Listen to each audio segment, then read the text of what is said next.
Bismillahirrahmanirrahim. Assalamualaikum warahmatullahi wabarakatuh. Alhamdulillah.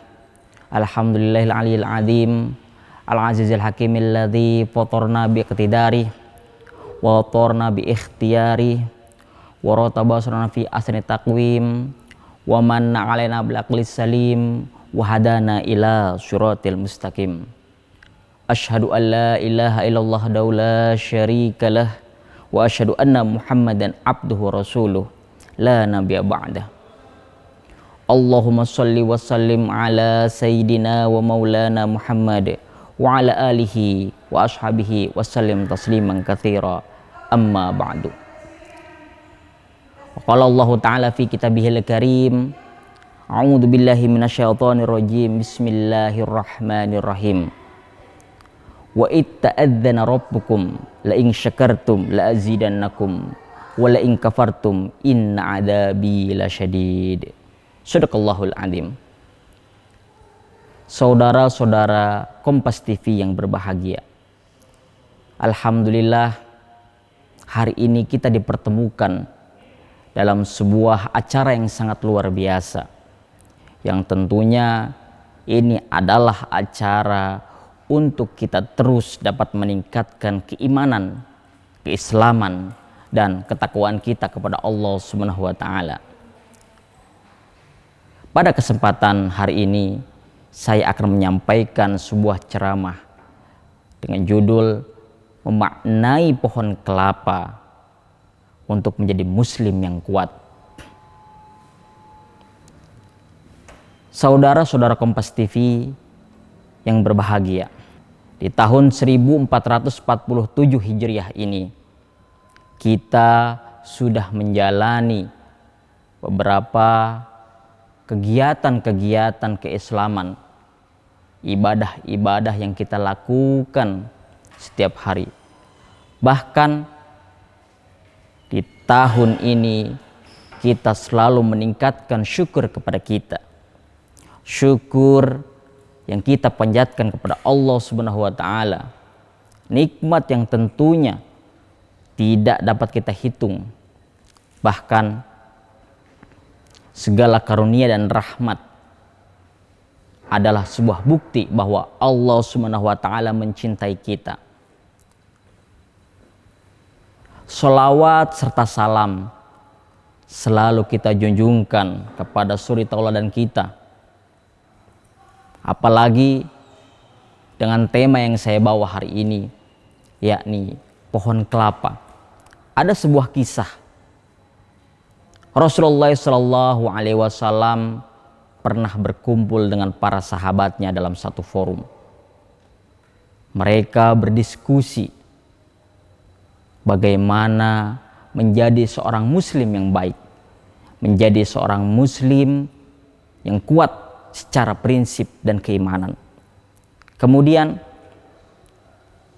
para sahabat bertanya kepada Rasulullah SAW, "Ya Rasulullah, bagaimana kami menjadi muslim yang kuat dan berprinsip?" Kemudian Rasulullah SAW mengibaratkan, kalian berada di sebuah padang pasir yang begitu gersang, di sebuah tanah yang begitu panas. Bahkan mereka tidak tahu apakah ada kehidupan di tengah-tengah daerah dan dataran tersebut. Kemudian Rasulullah SAW menganalogikan, lihatlah ada sebuah tumbuhan yang begitu kuat dan tetap kokoh di tengah-tengah panasnya padang pasir. Kemudian para sahabat-sahabat bertanya kepada Rasulullah SAW, "Ya Rasulullah, bolehkah kami tahu pohon apakah itu?" Tapi dalam hati kami menyebutkan pohon itu adalah pohon yang kita nikmati setiap harinya, kita temukan setiap harinya. Tapi para sahabat masih ragu. Dan kemudian Ibnu Anas bin Malik mengatakan kembali bahwa, "Ya Rasulullah, pohon apakah itu?" Kemudian Rasulullah SAW menjawab, "Wahai para sahabatku, lihatlah di sana ada pohon yang kokoh berdiri tegak, pohon yang begitu kuat, bahkan kita merasakan berbagai manfaat dari pohon tersebut.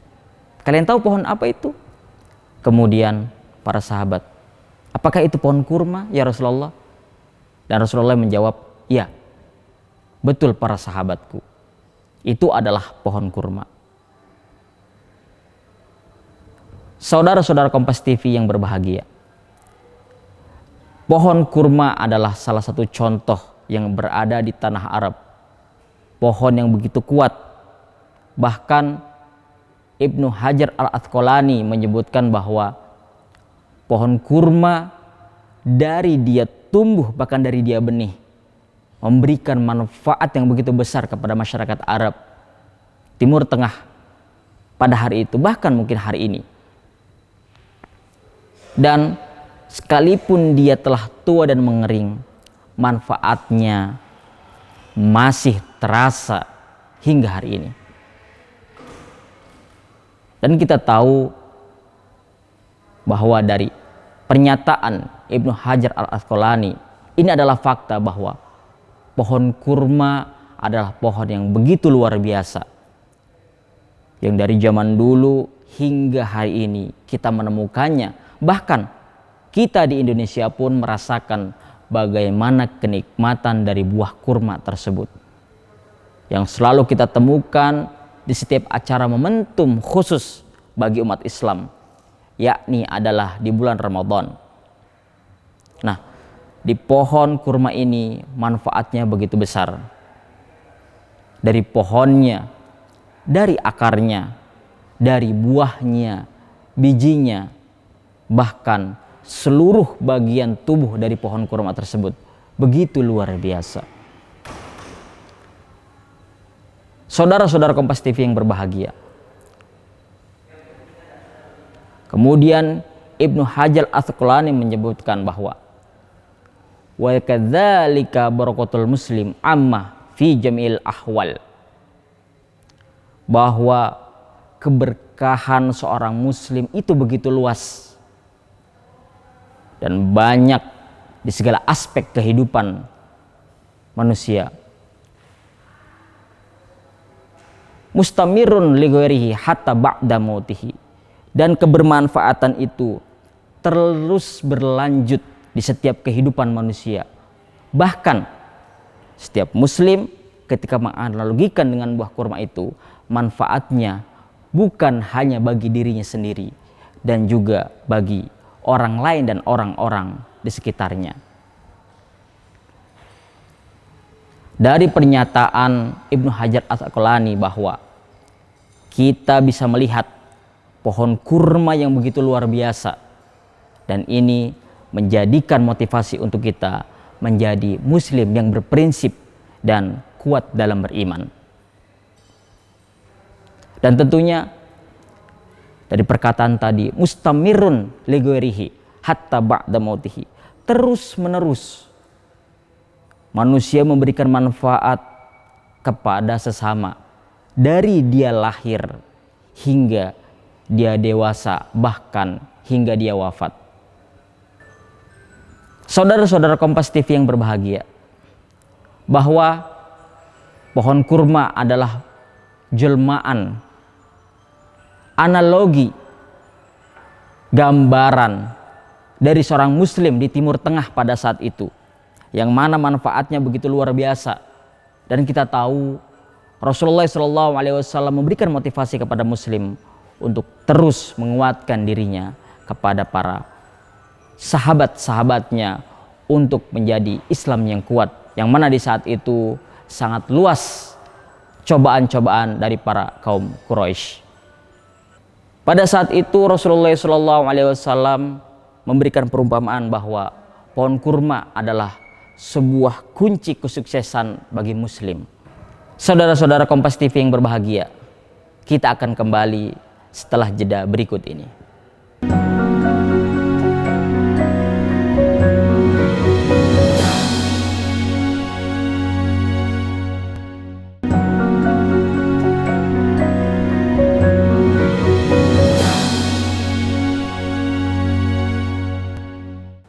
Saudara-saudara Kompas TV yang dirahmati Allah Subhanahu wa taala.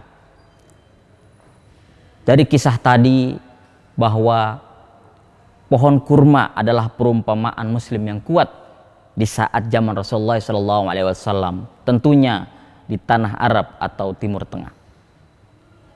Apakah hal itu bisa kita jadikan contoh di Indonesia? Wahai sahabat-sahabat Kompas TV, kita bisa melihat di Indonesia ada satu pohon yang sangat mirip, bahkan masih satu family atau keluarga bersama dengan pohon kurma. Dalam family pohon palem atau keluarga pohon palem, yakni adalah pohon kelapa. Pohon kelapa adalah salah satu contoh yang dapat kita lihat khususnya di Indonesia, bahwa pohon ini begitu luar biasa manfaatnya untuk kita.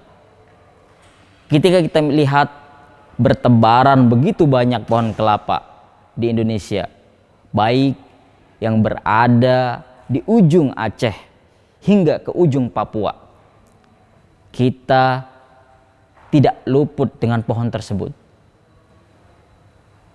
Ketika kita ingin menjadi iman atau muslim yang kuat, beriman yang kuat, maka tentunya pohon kelapa memiliki filosofi yang begitu dalam. Bagaimana hal itu bisa kita maknai bahwa filosofi pohon kelapa ini adalah sebagai muslim yang kuat? Saudara-saudara yang beriman, bahwa di pohon kelapa ini banyak sekali elemen-elemen yang kita bisa maknai tersendiri. Dari ujung daunnya hingga ke ujung akarnya. Hal ini adalah salah satu contoh pohon yang begitu kuat. Yang pertama adalah akar. Pohon kelapa memiliki filosofi yang luar biasa, diawali dengan akarnya. Akarnya yang begitu kuat menghujam ke bawah dengan begitu erat menggenggam tanah yang dimana dia berpijak atau tumbuh. Ini adalah menjadi contoh bahwa kita sebagai muslim harus mampu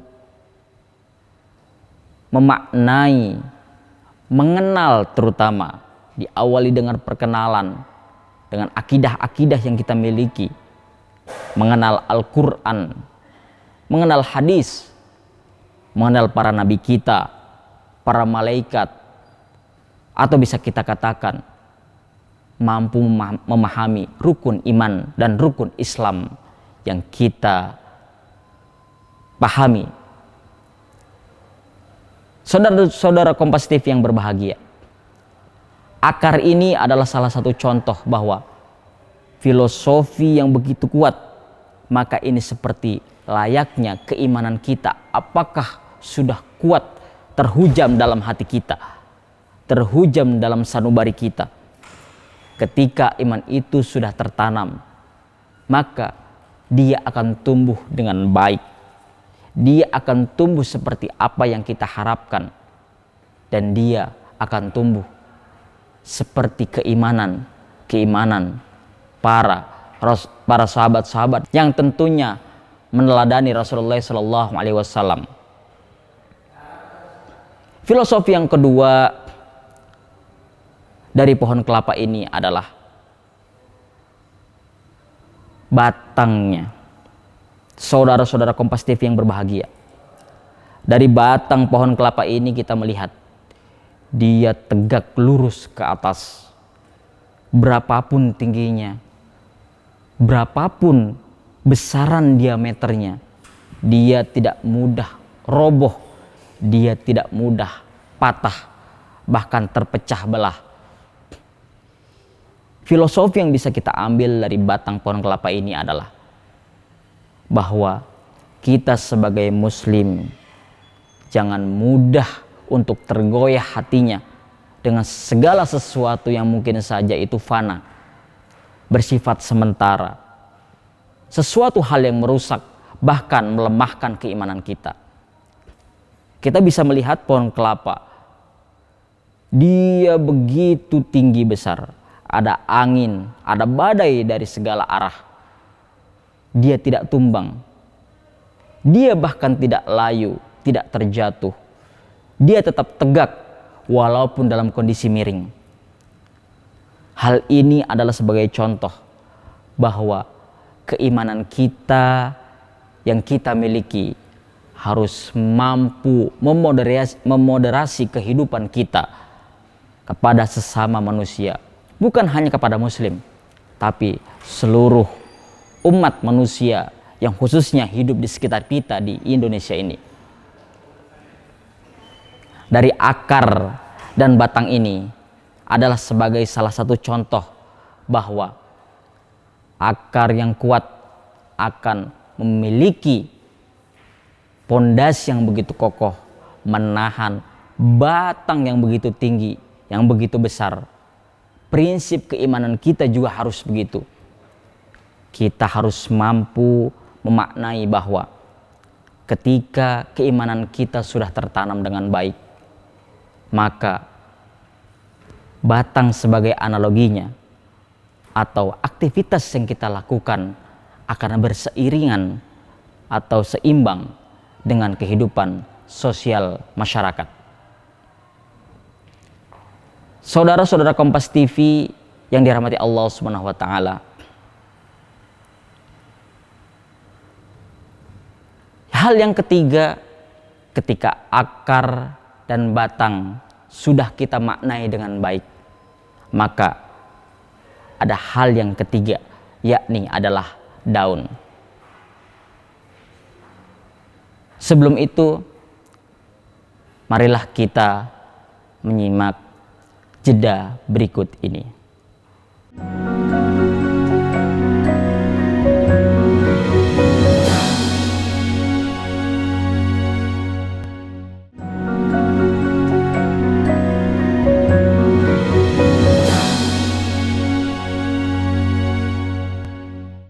Saudara-saudara Kompas TV yang berbahagia, hal yang ketiga setelah kita mampu memahami akar dan batang, yakni adalah daun dari pohon kelapa. Daun pohon kelapa ini begitu luar biasa manfaatnya. Kita bisa melihat di seantero Indonesia ini, daun tersebut adalah sebagai simbol ikatan. Dia mengikat berbagai macam kerajinan tangan, baik itu untuk makanan ataupun untuk kerajinan tangan lainnya. Ini adalah makna yang begitu dalam dari sebuah ikatan rajutan yang diolah oleh tangan kita manusia. Hal ini dimaknai bahwa ikatan tersebut juga harus tertanam dalam hati kita, yang artinya ketika fondasi di akar sudah kuat, batang aktivitas kita kepada sosial sudah sejalan, maka apakah ikatan emosional kita dan spiritual kita, hablum minan nas, hablum minallah, dan hablum minal alam juga saling berkeseimbangan. Kemudian hal yang selanjutnya adalah buah kelapa. Buah kelapa ini maknanya begitu dalam, filosofinya itu berbagai macam. Buah kelapa bukan hanya kita lihat dari luar saja, tapi di pohon kelapa ini ada serabut kelapa, ada batok kelapa, dan bahkan ada daging buah kelapa serta air kelapa. Kita akan mengupas dari bagian yang terdalam adalah air kelapa. Air kelapa yang begitu menyegarkan. Ini adalah sebagai simbol bahwa kesegaran segala keilmuan yang kita peroleh, baik itu ilmu agama ataupun ilmu duniawi lainnya, ini akan mampu membuka cakrawala kita terhadap kehidupan sosial masyarakat, bahwa muslim harus memiliki prinsipnya kuat, iman yang kuat, tapi juga bertoleransi kepada sesama. Kejernihan air adalah seperti layaknya kejernihan hati kita. Kesucian hati kita tidak dinodai dengan sebuah kedengkian atau sifat-sifat negatif, iri, dengki, dusta, dan lainnya. Kemudian selain itu ada daging kelapa yang begitu putih jernih. Apakah ketika hati kita sudah jernih, itu sudah terbentuk secara baik dalam hati kita. Daging yang begitu lembut, apakah sifat kita juga mengikuti kelembutan hati kita? Ini adalah digambarkan dalam daging buah kelapa tersebut. Kemudian selanjutnya adalah batok kelapa. Batok kelapa ini diumpamakan seperti sesuatu yang kuat, yang kokoh, yang melindungi hati kita dari segala paparan-paparan negatif di kehidupan sosial. Kita bisa melihat bahwa ketika hati kita tidak mampu digawangi, ditutupi, diselimuti sesuatu kulit yang kuat, maka akidah kita akan runtuh. Bukan sekedar kulit yang menempel dalam tubuh kita, tapi kulit keimanan kita. Ini adalah sebagai contoh bahwa batok kelapa melindungi air kejernihan hati kita, daging kelembutan hati kita dari segala paparan-paparan, pengaruh-pengaruh yang ada di sekitar kita. Apalagi di tantangan zaman modern seperti ini, di era digital seperti ini, banyak sekali pengaruh-pengaruh negatif yang bukan hanya kita terima secara langsung, bahkan tidak langsung dari media-media sosial dan sebagainya. Kemudian selanjutnya adalah serabut kelapa. Serabut kelapa ini kita lihat, bahkan masyarakat banyak yang menganggap sebuah sampah, sebuah hal yang tidak berguna. Tapi ternyata serabut kelapa adalah sebagai contoh dimanfaatkan segala hal. Dan ini kita bisa analogikan. Batok yang kuat itu melindungi daging yang jernih dari sebuah serabut yang begitu kotor. Artinya serabut kelapa ini harus mampu menjadi ikatan terdalam dari hati kita. Kalau di daun adalah ikatan sosial kepada masyarakat, hablum minan nas, maka serabut adalah ikatan dalam hati kita, hablum minallah. Hal ini sebagai contoh bahwa buah kelapa begitu sempurna diciptakan oleh Allah Subhanahu wa taala. Kemudian yang terakhir adalah tunas kelapa. Tunas kelapa adalah suatu yang paling objek vital penting. Tanpa tunas kelapa tidak mungkin pohon kelapa akan tumbuh dengan baik. Akan berada di sebuah tanah di dataran manapun, sekalipun itu di ujung dunia yang begitu jauh dari Indonesia. Tunas kelapa bahkan disimbolkan oleh suatu lembaga dunia ini, yakni adalah pramuka. Bahkan segala aspek kehidupannya melihat sebagaimana kebesaran manfaat dari pohon kelapa tersebut. Hal itu juga Rasulullah SAW ajarkan kepada kita, khairun nas anfa'uhum linnas. Sebaik-baiknya manusia adalah yang bermanfaat bagi sesamanya. Hal ini adalah sebagai contoh pohon kelapa adalah filosofi yang harus kita ambil agar kita mampu memberikan manfaat kepada sesama. Yang tentunya hal ini adalah sebagai bentuk syukur kepada kita. Tidak pernah kufur terhadap nikmat yang Allah berikan kepada kita. Mungkin saja hari ini diri kita tidak begitu sempurna, baik secara spiritual ataupun secara fisik. Tapi Allah Subhanahu wa taala menyempurnakan dengan akal, karena kita adalah manusia. Seperti firman Allah Subhanahu wa taala dalam surat Ibrahim, a'udzubillahi minasyaitonir rajim, bismillahirrahmanirrahim. Wa itta'adzana rabbukum la in syakartum la azidannakum wa la in kafartum inna adzabi lasyadid. Shadaqallahul adzim. Jika Allah telah memaklumkan, mengizinkan kepada kalian, maka kalian harus bersyukur terhadap nikmat-nikmat yang Allah berikan. Janganlah kita kufur terhadap nikmat yang Allah berikan. Salah satunya adalah pohon kelapa yang kita lihat. Ini adalah sebagai contoh bahwa nikmat yang ada dari pohon kelapa ini itu bisa kita rasakan dalam kehidupan kita. Bukan kepada strata sosial yang tinggi saja, tapi bahkan segala kehidupan aspek manusia. Mereka yang kurang mampu bisa merasakan pohon kelapa. Bahkan mereka yang sangat mampu bisa merasakan pohon kelapa. Tapi apakah kemampuan tersebut sudah tertanam dalam keimanan kita? Menjadi sebuah muslim yang berprinsip, berkuat dalam keimanan dan keislaman. Saudara-saudara Kompas TV yang berbahagia,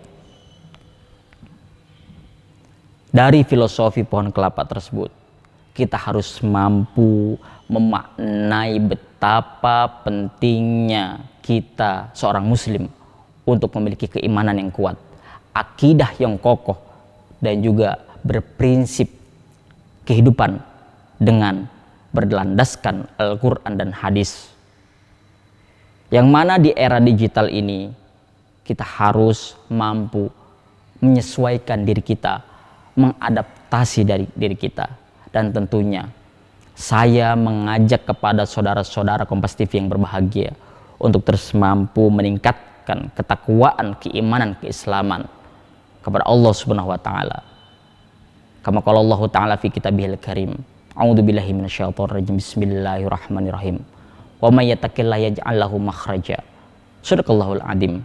Dalam surat At-Talaq tersebut bahwa Allah telah menyampaikan barang siapa yang bertakwa kepada Allah, maka Allah akan memberikan jalan keluar baginya, kemudahan dalam segala hidup, kelancaran dalam segala aktivitas.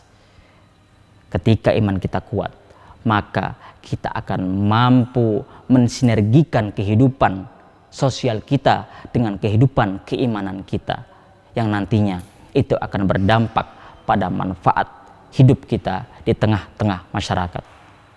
Saudara-saudara Kompas TV yang berbahagia, dari pesan dan ceramah yang saya sampaikan ini dapat memberikan dampak kepada masyarakat semua untuk dapat diawali kekuatan keimanan, kekuatan sosial, nanti akan berdampak pada akidah kita yang begitu kokoh.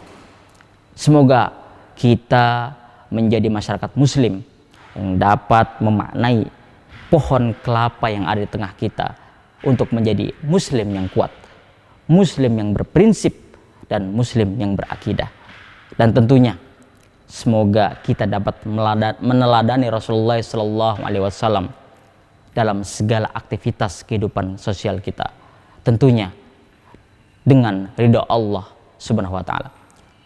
Semoga hal ini bermanfaat, dan tentunya saya menyampaikan, marilah kita menguatkan kembali keimanan dan ketakwaan kita kepada Allah Subhanahu wa taala dengan segala ajaran yang sudah ditentukan dengan kebenaran dan tauladan dari Rasulullah SAW. Mungkin hanya ini yang saya sampaikan. Akhirul kalam, wassalamualaikum warahmatullahi wabarakatuh.